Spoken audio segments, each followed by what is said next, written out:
Bismillahirrahmanirrahim. Assalamualaikum warahmatullahi wabarakatuh. Sahabat Paradigma 45 kembali lagi bersama saya di channel ini. Semoga kita semua senantiasa diberikan kesehatan oleh Allah Subhanahu wa taala, tentu untuk senantiasa menjaga negara kesatuan Republik Indonesia. Baik sahabat Paradigma 45, kali ini saya akan menampilkan lagi-lagi sebuah video dari Ki Haji Nurul Hyak yang betul-betul memukul keras si Rumail Abbas dan mengoreksi apa yang kemudian ditulis oleh si Rumail Abbas di channel YouTube-nya, yaitu di channel YouTube Rumail Abbas pamitnya ngantor beberapa hari yang lalu. Nah, pernyataan yang kemudian disampaikan oleh si Rumail Abbas ini dalam sebuah tulisan di kitab ini dianggap oleh Ki Haji Nurul Hyak itu adalah kesalahan, namun kenapa kemudian sampai hari ini belum dihapus. Nah, sehingga Ki Haji Nurul Hyak mencari-cari Rumail Abbas untuk kemudian bertanggung jawab atas tulisannya, karena jangan sampai ini berlalu-lalu lalu dianggap oleh masyarakat umum bahwa apa yang disampaikan oleh Rumail Abbas itu adalah kebenaran yang kemudian bisa diyakini. Sementara telah kita ketahui bersama bahwa Rumail Abbas ini yang katanya kemarin mencari kitab zaman, dan ternyata dia tidak hanya melakukan penelitian dan ternyata hanya dibiayai oleh si bohir-bohir yang kemudian membiayai dia, yang mungkin dalam hal ini adalah Rabito Alawi atau kelompok Bani Alawi yang ada di Indonesia. Nah, bagaimana kemudian Ki Haji Nurul Hyak mengoreksi apa yang ditulis oleh si Rumail Abbas dalam channelnya Pamitnya Ngantor? Mari kita saksikan dan kita simak berikut ini. Pada kesempatan yang penuh dengan suasana yang membahagiakan ini, kita kembali kepada mengoreksi. Dan saya masih melihat di channel beliau Pamitnya Ngantor, Gus Rumail itu belum menghapus tulisan beliau tentang sanad hadis, silsilah riwayat hadis yang katanya merekam nama-nama sesuai dengan zamannya. Bukti bahwa keturunan Ahmad bin Isa itu ada di Hadramaut, Yaman, dan berhijrah dari Basrah ke sana. Berikut mencantumkan tahun-tahunnya. Walaupun ini sudah lama, sudah hampir 3 pekan, tetapi ini belum dihapus. Seakan-akan ini nanti dianggap sebagai sebuah kebenaran. Padahal ini salah total. Poin yang keempat, sudah saya bahas bahwa Imam Abu Hasan Ali Asy-Syanini yang mendapatkan silsilah meriwayatkan hadis dari Muhammad bin Ali Al-Faqihil Muqaddam melalui Habib Abdullah bin Muhammad wa Ambad, itu sudah tidak masuk akal karena kedua-duanya sudah meninggal dunia. 51 tahun meninggal dunia, ya, terus yang satunya lagi 74 tahun meninggal dunia. Pada tahun 761 masih meriwayatkan hadis, masih bisa beraktivitas lah. Ini coret gagal. Yang poin keempat. Kita bahas lagi poin yang kelima. Ya, kan 5. Keempat sudah kita bahas. Pertama sudah kita bahas. Terus yang kelima, Syekh Sa'ad ad-Din al-Dhafari yang bergelar Tabjul Arifin diklaim sebagai guru atau murid dari Imam Faqih al-Muqaddam. Saya belum menemukan manuskrip karya muridnya bernama Bakohan menulis biografi Sa'ad ad-Din, namun lewat riwayat anaknya yaitu Amr bin Sa'ad ad-Din wafat tahun 667 Hijriah, terkonfirmasi bahwa Muhammad bin Ali sudah dikenal sebagai julukan Al-Faqihil Muqaddam. Oke. Muhammad bin Ali dijuluki dengan Al-Faqihil Muqaddam, orang yang ahli fikih, orang yang sangat cerdas, memukanya ahli fikih ya. Tapi beliau tidak direkam oleh Tuhfatuz Zaman. Ya, tidak direkam oleh As-Suluk fi Tabaqatil Ulama wal Muluk. Tidak dikenal oleh Tabaqatul Khawas dan lain sebagainya. Itu ahli tasawuf.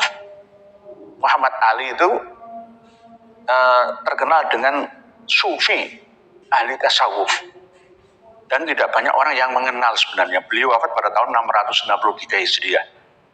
Terkonfirmasi bahwa Muhammad bin Ali sudah dikenal sebagai julukan Al-Faqih Al-Muqaddam. Tak kurang dari itu, Al-Faqih pun murid dari seorang ahli hadis yang zuhud bernama Salim bin Basri bin Abdullah. Nah, ini loh. Imam Basri itu tidak mempunyai anak bernama Abdullah. Beliau mempunyai anak 3, Thohir, Ahmad, dan Hasan. Dari mana kitabnya? Kitab Tuhfatul Azhar, karangan Sayyid Domin bin Chatkong, tahun 1030 Hijriah. Dicantumkan juga oleh Abu Bakar Ba'dib dalam Ar-Raudhul Jali fi Nasabi Bani Alawi, halaman 125. Asy-Syarif Salim bin Basri kana imaman kabiran fil ulum wal ma'arif. Ufrida bitarjamah wa wafatu bidarin sanah 604 Hijriah. Ini pun masih jumbuh, masih syubhat, tidak jelas mana benar dan mana salahnya. Karena apa? Di dalam kitab Ar-Raudhul Jali ini Salim bin Basri bin Ubaidillah bin Ahmad bin Isa bin Muhammad. Jadi langsung 3 generasi. Salim, Basri, Ubaidillah 3. Tetapi dalam kitab-kitab yang lain tidak, hilang atau ditambah 2 generasi. Nah, tambahan itu pun masih salah lagi, yakni Abdullah. Ya, Salim, Basri, Abdullah, baru Basri. Ada yang mengatakan justru ditambah lagi 5. Nah, jadi Abdullah, padahal Imam Basri atau Sayyid Basri itu tidak memiliki anak yang bernama Abdullah. Anaknya itu cuma 3, Thohir, Ahmad, dan Hasan. Dari mana keterangan itu? Kita buka Tuhfatul Almas, ya, di Ar-Raudhul Jali yang versi fi Nasabi Bani Alawi ini juga jelas menyebutkan, halaman 125, Dzakarahu Domin Syatkom. Nah, ini pengarang kitab Tuhfatul Azhar, fi Tuhfatil Azhar wasammahu Ismail. Jadi Basri itu aslinya adalah Ismail. Qala Al-Haddad ini pengarang kitab Uqudul Almas, Sayyid Alwi bin Thohir bin Abdullah Al-Haddad, fi Uqudul Almas. Lah ini kitabnya, fi Uqudul Almas ini, Uqudul Almas, Shahifah 148 ada di sini sudah jelas. Di sini menyebutkan wal ya'lama anna Ismail bin Abdillah bin Ahmad al-Muhajir huwa al-ma'ruf bi Basri. Jadi Basri itu namanya ya Ismail itu karena lahir di Basra maka dinamakan Basri. Dzurriyyatuhu Banu Basri. Ghuliba alaihi hadzal laqab ba'da an tudira Hadramaut wa sakana fiha intaha. Jadi dikenal dengan nama Basri karena beliau Ismail dilahirkan di Basra dan menetap di Hadramaut. Ini yang perlu kita kritisi kembali, tasalsul bulatnya silsilah ini. Di satu sisi ada keterangan bahwa Imam Basri bin Ubaidillah itu memiliki anak Abdullah. Di sisi yang lain tidak memiliki anak yang bernama Abdullah. Nah, ini namanya tasalsul, saling bertentangan, mu'aradhah. Nah, ini yang perlu dikoreksi, ya. Tak kurang dari itu, Al-Faqih pun murid dari seorang ahli hadis yang zuhud bernama Salim bin Basri bin Abdullah. Ada iltibas, yakni keserupaan, mungkin kemiripan, entah ia tertulis Al-Uraidi, Al-Hadrami, atau Al-Alawi. Ya, ini beliau menulis kayak gitu, ini berdasarkan interpretasi.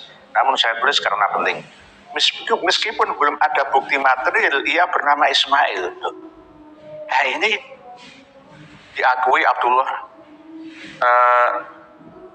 Abu Bakar Ba'dib, diakui oleh Tuhfatul Azhar Domin bin Syatkom, diakui oleh Uqudul Almas Habib Alwi bin Thohir Al-Haddad.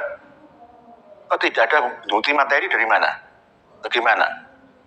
Meskipun belum ada bukti material, ia bernama Ismail. Ini ada kitabnya, Tuhfatul Azhar, Ar-Raudhul Jali fi Nasabi Bani Alawi, dan Uqudul Almas. 3 kitab. Jadi jelas buktinya itu ada, bukti materialnya ada. Itu. Jadi ini yang harus kita ketahui bersama, bahwa memang jika kita semakin dalam masuk membahas silsilah nasab Bani Alawi atau Ba'alawi, nah ini banyak iltibas di dalamnya, keserupaan atau pertentangan atau bahkan pengarangan berdasarkan halusinasi, berdasarkan mimpi, berdasarkan ijtihad intuisi. Ya ini, ya begitu. Ya sama seperti sanad halu yang ditulis oleh adik saya Gus Romel. Mohon maaf, kenapa kok saya rada keras ini? Karena beliau sudah saya ingatkan, hapus. Kok masih ada? Itu. Terus tidak meralat lagi yang ketiga. 3 kali ralat, ya. Dibenarkan atau diluruskan atau dikasih catatan, ya mohon maaf, salah tulis atau tidak sengaja atau bagaimana. Kalau sengaja berarti 3 kali salah berturut-turut. Ini kan sudah 3, baru diluncurkan berapa dari 75 sanad hadis itu. Ini aja sudah kelihatan 3, 4. Saya akan telusuri lagi, ketemu semuanya nanti. Berarti tidak boleh dijadikan sebagai tendensi, pegangan, kebenaran tentang penemuan nasab silsilah riwayat hadis yang merekod sezaman, ya, primer dengan Imam Ahmad Al-Abbah sampai Imam Ubaidillah bin Ahmad. Nah ini harus dikoreksi, ya. Kalau tidak dikoreksi nanti dianggap sebagai sebuah kebenaran, sudah kadung merata diyakini oleh masyarakat kita yang akhirnya menyesatkan.